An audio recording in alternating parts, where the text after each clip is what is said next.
Women everywhere make a difference in the lives of others every day, and we'd like to introduce you to one woman who, after challenges of her own, made a difference.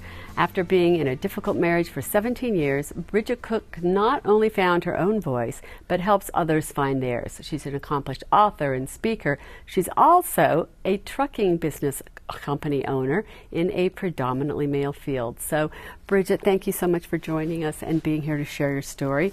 I just want you to talk a little first about the challenges you faced and how you overcame those and found your voice.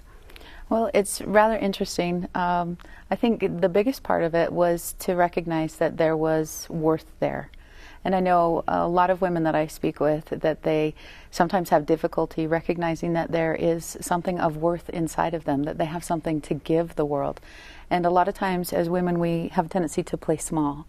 And I learned through trial and error and many things that the world is hungry for women to play big, to play bold, and to be beautiful, and to just radiate. And but I had to come to that understanding, and so I started small. I owned a business working from home so I could be with my small children and take good care of them. And I would take little baby steps, but it was difficult for me to jump off the cliff per se. And then I reached a point in my life where it was really important for me to be able to jump off that proverbial cliff and to recognize that I had wings to fly. See, and I think what's really interesting about you is that you inspire others and you like to be inspired by others. So how do you help other women find their voice? Well, part of it comes from, like you said, being inspired by others. I read a lot, and I love true stories more than I love anything else, because I see these dynamic, amazing people that have been able to overcome so many things in their own life, and it inspired me to take on mine.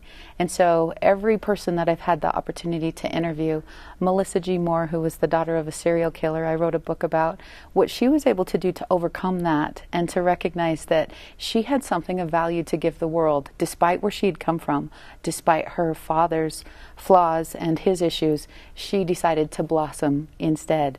And so she very much inspired me to do that in my own life, to overcome the challenges that I had and to really be able to shine. And then I'm writing an extraordinary story right now that will be released next year about a woman who escaped from Warren Jeffs and the FLDS. And this is another extraordinary woman who has, had learned to play small, not have any type of voice, and then to really be able to expand that, to break away, and to be the voice of the voiceless and the face of the faceless. And then I believe that we need more women to show up that way in the world. Oh yeah, and not just that way, but in business too. I think a lot of times women are frightened to start their own business. They're a little timid about that, but you did it. Yes, I did. But actually, 2 out of every 3 businesses this year alone have been started by women. So more and more women are breaking out and having that courage and ability to start their own business. I think we're motivated because we deserve to have a flexible schedule so we can take care of our families, sometimes older parents. We want to be able to shine in an area that we feel really comfortable with, but I also know that sometimes to really go big, you sometimes have to step into an area that you're not so comfortable with, like I did with trucking. That's right. Well, you're a great inspiration, and thank you so much for sharing your story. Well, thank you.